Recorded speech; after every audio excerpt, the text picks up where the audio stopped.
because he didn't even see us walk out. Like he sat down and started playing with Sterling. We always volunteer in the ones room, so he plays with Sterling. Like Okay. 1 to 2. Yeah. So he sat down and went to Sterling right away. So like I turned around and I was like, bye. Yeah, see you again. Good hands. Okay, bye. Hasta. Nice. Well, hopefully that continues. Hopefully they stay good.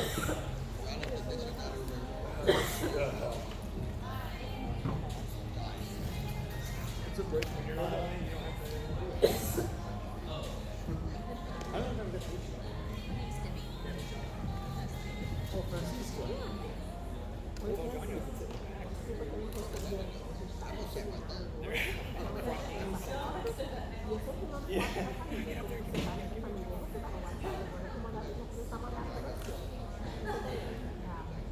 I can hear it in your voice. Is that a lot for you to do that, or do you feel pretty comfortable?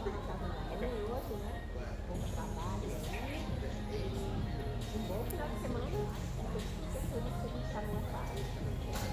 Oi, Francisco, eu vou você.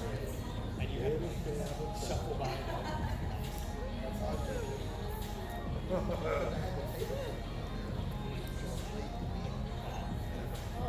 All the miles that you're taking out.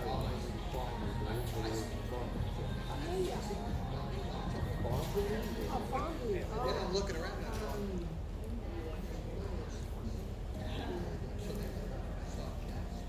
Dallas used to, and now he doesn't.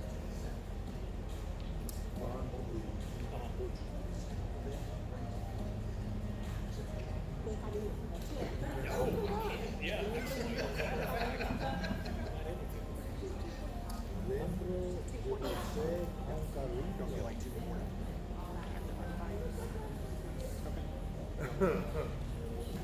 I don't feel bad for that one. You know.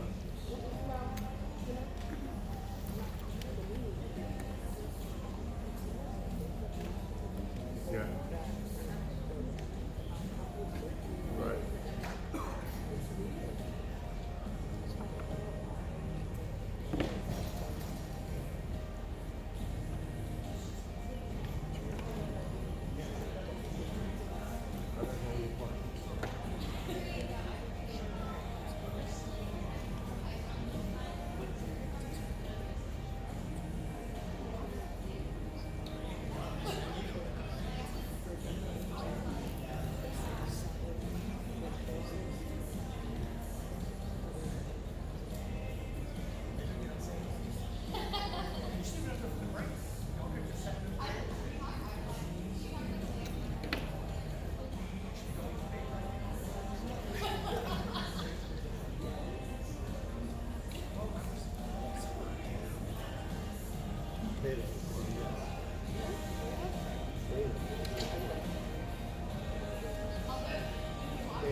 That's the part I want to know. Is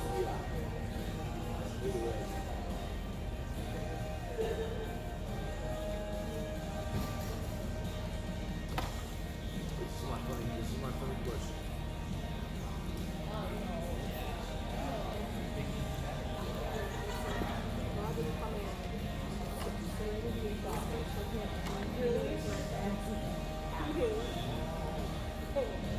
Yeah, your fault. This is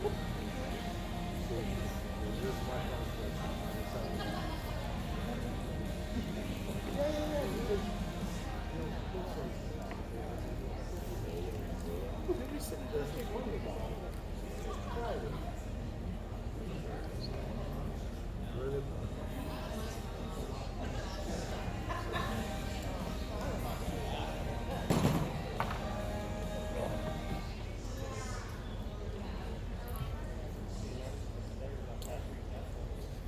All right, Carol, what do we got coming up next?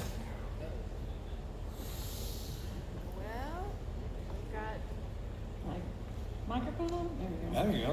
That's a good first start. Yes, we have. How do we talk about what turns me on? All right.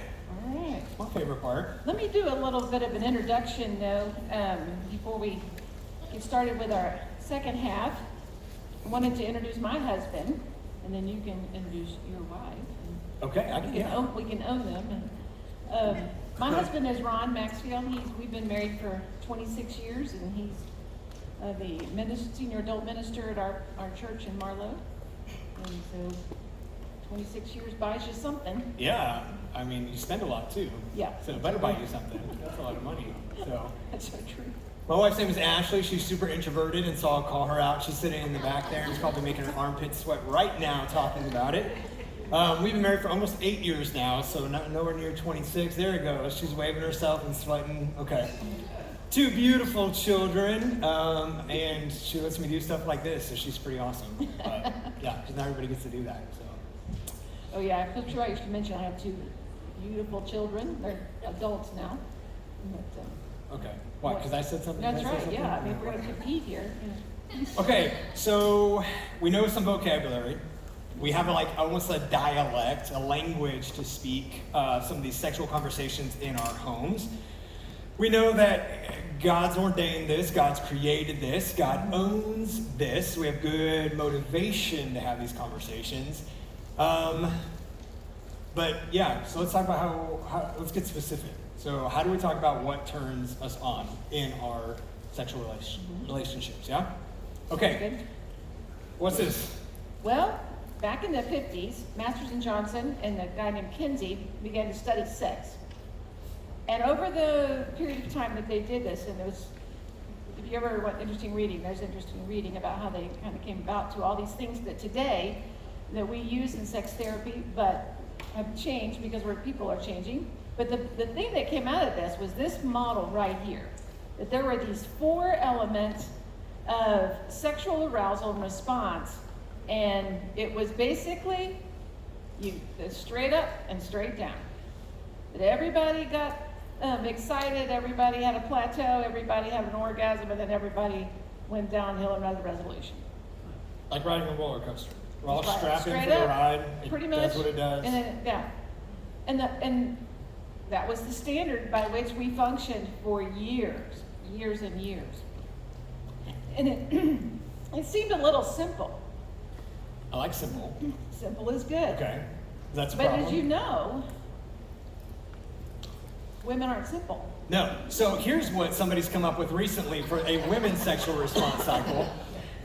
Honestly, this is a real thing This that is you're a real looking thing. at right now. They're like, yeah, those men, way too easy, right? Up and down we go. But let's dive into the wives or the minds of women and see what goes on in their sexual response cycle. And this is what they came up with. Confusing? Maybe. Or definitely. And this is probably like the most simplistic one that I could find, right? And so there's some mocking about how simple men are, but I mean, come on, like how difficult is, I don't know where to turn on this thing. I think the reason they didn't have this 40 years ago is because they didn't even have GPSs 40 years Right. ago. And That's that's an what you engineering need. degree right there. Yeah, to navigate y'all, like I gotta plug in where I'm trying to go and let somebody else tell me because I can get lost. That's, I mean, are you kidding me? Spontaneous, innate desire. Spontaneous but built in. Right, Like spontaneous but expected. I don't even I don't even know what that is. that sounds very confusing to me. It sounds like a disease. Yeah, and so process. Yeah. Only be processed. That's exactly, in the female version of sexuality, processed sounds really personal. It's like Kraft American cheese I know, of yeah. sex, right? I don't know how much of it is real, how much of it is processed, you don't even know. This gets confusing to me as a male. I'm sure it's confusing to y'all as females that this is how females walk through this sexual response cycle. But maybe the male version was too simplistic also. So Yeah. no wonder, right? No wonder we don't know what to talk about or how to talk about it because I got one of the two. I got me man, you woman, and then we got these confusing, Right. I don't even know where to start kind of thing. Complexity. Yeah, so that's not helpful. Either one of these are not helpful to you guys as you try to figure it out. So basically it's just a waste of your time. But I can work with this. This looks a little more simplistic, right? Simple. Okay, a circle. Yeah, so it goes around, I like that. That's a little different than this guy, I don't know where that goes. But it's simple. And then the lines. Okay, so they're not straight lines. These lines ebb and flow, they kind of bleed into one another. Oh, right. Okay, so it's not just excitement, Straight up, arousal, straight down, orgasm yeah. down, right? There's this give and this take, okay? So what are in these 4 quadrants of a sexual response cycle? Atmosphere, we're gonna talk about this. Arousal. Afterglow, which is out of order because it should be going clockwise, so don't mind that. and the apex. So we're going to go into more detail about these because these help us understand in our marriages what a lovemaking cycle should look like. Give us a rough map yeah, on I like where that. we're at. Because if I don't know where I'm at, it's hard to know where I'm going. And if I don't know where I'm going, it's hard to get there, right? And so let's find a simpler map than the one previous, but maybe a little more detailed than the first one, okay? All right, so let's talk about atmosphere first, okay?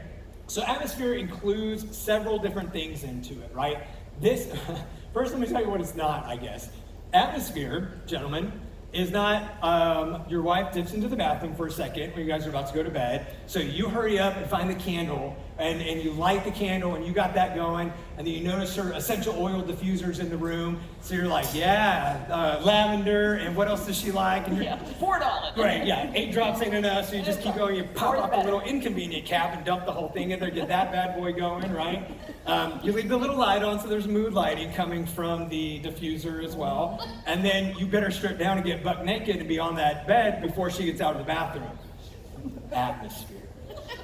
Who doesn't want to have sex with that, right? Like, who is not ready the moment she opens up the bathroom door and you're just sitting there, just spread eagle, ready to go? That's attractive, right? Like, you have set the mood. You are a master of lovemaking. You're not. Maybe in the first 2 years, but again, that's because she's chemically drunk towards you, and so that doesn't really apply.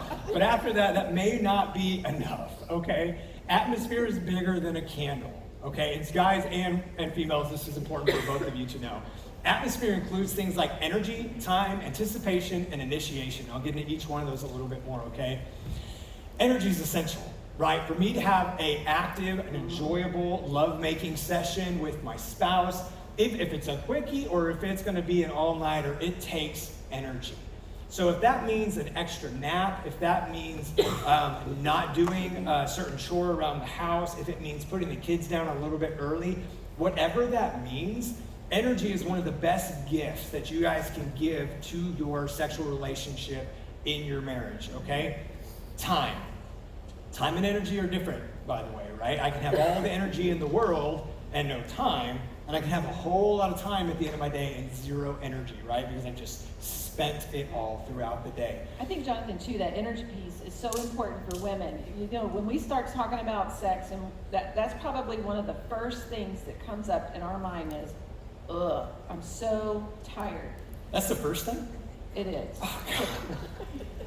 I mean, Okay, maybe just it's keep not for going, you, just but keep it is for me. It's like, so that piece is so important. Probably 40% of women make their basic choice about having sex at night on energy. Am I able Do I have to enough in me? Do I have enough in me? Enough steam. Yeah. Okay. And so women, that is really, really important for us to conserve, to think about, to make plan for, that we don't burn it all out all day long. And with the kids, it's hard to do that. It's hard when you've got little ones at your house and you're just wore smooth out. Heard a lady say, she said, I've got a kid hanging on me, begging on me, sucking on me all day. I don't need my husband hanging on me, begging on me, sucking on me all night. Okay, that sounds good. But it really kind of comes down to that. Like, really, you touch me, I'm going to kill you because I've been touched all day long. I am And over-touched. So yeah, so as young moms especially, I'm telling you, it doesn't get much better when you got teenagers either, because they just wear you smooth out for other reasons, like worrying about them. And so there's that energy piece, I think, is so very important. Right. And that's something your spouse can't give you. Right, exactly. Right? We rely on our spouses a lot to be the ones who get us excited or the ones who are going to help set the scene for whatever's going to happen that evening, that day, that morning, whenever it is that we're trying to have sex. But I can't give you energy, right? Like, there's this sense of responsibility that happens in my marriage, in my lovemaking, that says I have to be able to set that aside. But you can give your kid a bath, and you can vacuum the carpet, and Yes, you can do some you have dishes. control of those things. And those things really are valuable pieces of the energy part. Absolutely. And it for a lot of women, quite frankly, it's a real turn on too. We're going to talk about arousal in a minute, but for a lot of women, that's very engaging in the process. So If I give them a bath. vacuum. Right. I'm saying? Yeah. Okay. Watching okay. I'll you keep that in mind. vacuum, give the kid a minute. Okay, good. I was like, oh, it turns her on to vacuum? Man. I don't know, some people, everybody's Yes. got their thing. That's the problem. She ain't vacuuming enough. Okay, I'm gonna get one of them Dyson balls. They just don't ever You're stop. gonna get killed by that Okay. statement. Also very important is anticipation, right? So anticipation in this almost childlike form is super important to get me excited, to get me ready, to be able to have sex with my partner. Anticipation preps your body, especially for a female, preps your body mentally, preps you physically, preps you spiritually to be looking forward to what might be coming. Now that starts in the morning, right? Like this anticipation can start with your cup of coffee that you guys share together in the morning, right? And again, these vocabulary words that we came up with are our sexual styles about how do we initiate. Maybe we start initiating in the morning. Initiation isn't always that moment she walks out of the bathroom and you're on the bed ready to go. Initiation could have started 12 hours before that. Initiation could have started 2 days before that. I know it's Wednesday, but your mom's coming to grab the kids this weekend. I'm really looking forward to Saturday. Right. That's initiation and anticipation working together. Awesome. I was reading some research on anticipation and what it does for males and females, and it does very, very different things for each one of us. So anticipation for a female will often, again, that preparation, kind of getting me ready, letting me know I need to save some energy today. I need to set aside some time. I'm really looking forward to this time with my spouse. So it kind of gets their body ramped up, anticipation does. A beautiful thing, and for men that anticipation does, is it allows me to focus my thoughts, my sexual energy towards my spouse, towards the moment that's coming that we're talked about, towards Thursday night, towards tomorrow morning, towards whenever it is. It helps us to actually hone in on our spouse when we have something to look forward to. So if I know, because we've talked about it, because we're having these conversations in our home, that we're potentially, that's the plan, that we're gonna have sex tonight, man, my energy, my sexual energy gets to be focused towards my wife, and it creates this anticipation for her. And so that affects males more than it does females in that way. And so you're being prepped as a female for sex tonight, your body's getting ready. And again, man, there's so much science in this because obviously God created science too, right? But what I think about starts priming my hippocampus, which then starts priming my pituitary gland, which is more the information you guys didn't know, but then it starts letting out all my sex hormones, flooding my body, getting me ready to go. So I put my thoughts on it in anticipation. So don't underestimate anticipating sex. Don't let it always be spontaneous, though that's fun. Like, there's something to be said for it to be talked about hours before the actual sex even happens. So, Exactly. would you add anything else to that? Nope. No? Okay. So, and I know too, like, I remember being a kid and I was super big nerd, you know what I mean? But I loved the day before school. Like, I anticipated it. I had this high level of like, what's it gonna be like? Or my friend's gonna be in my class. All this kind of stuff about looking forward to the next day of school, imagining what it's gonna be like. And it really just got me ready for the next day at school. It got me pumped up for it. Well, that same anticipation is true when it comes to our sex lives. So initiation, we'll talk about that. Initiation is, again, it doesn't just mean right before we go to bed, hey, do you want to have sex tonight? Do you want to try to fit that in? Like, do you have time for that? Do you have enough energy? Is that a thing? Can that be a thing tonight? Initiation can start long, long, long before that. And guess what? Either one of you can initiate, right? Based on our sexual styles, we see how much we like one or the other to maybe do that. But initiation could be that look you get in the morning that's different than the other looks. You know what I mean? Like, I'm really looking forward to you coming home tonight. And you're like, okay. I know that, I know what that means, right? And so all day long I'm thinking about it. It could be when you get home, that kiss that's a little bit longer than normal, right? Like, so your hands were in my hair and your tongue was in my mouth. Okay, you're telling me something, right? This wasn't just a normal kiss on the lips. So initiation is exciting and doesn't have to happen right before sex. I think it's a disservice probably, especially to females, because your body really doesn't have enough time to prep for it. If I'm only initiating like moments before I want to go ahead and have sex, Absolutely. I shouldn't be surprised if maybe it got rejected or wasn't as well received as I would have liked it to be. So. One of the things that in sex therapy that we talk about is a thing called simmering. And it's kind of what Jonathan just said. It's that little piece of the morning or the little piece of the text that comes across, it's really more directed towards the physicality of it, and that you just are sensual, but not, don't have the time, you gotta go to work, you gotta get out of the house to have sex. So you build the tension. The tension is there. And women, for us, I think that's really important. And that if I hear women say one thing, it's across the board, is that all you ever want is sex. And so if I kiss you, you want sex. If I hold your hand up, you want sex. If I look at you, you want sex. And so this simmering idea brings about the feelings and kind of the management of those feelings to then kind of prep for when you actually do have time to have Right. sex. And it's something you have to discipline too. It's not an easy task, but I think it is something that really does help. Absolutely. Kind of With the atmosphere. especially with the initiation. Yep, absolutely. Priming the pump effect. Sure. But, yeah, Yep. simmering. So don't forget your simmering. Yes. You can Important. you can use that word. That's right. Something may be boiling, but it needs. And so also with initiation, it doesn't mean every time you try to initiate, you're going to get a positive response to that initiation, right? And so I have to have that understanding. I have to be willing to be told no. And actually, if I don't grant my spouse the permission to tell me no, I truly never actually give them the permission to tell me yes. Because if they're not freely able to tell me no, they're never actually freely able to tell me yes either.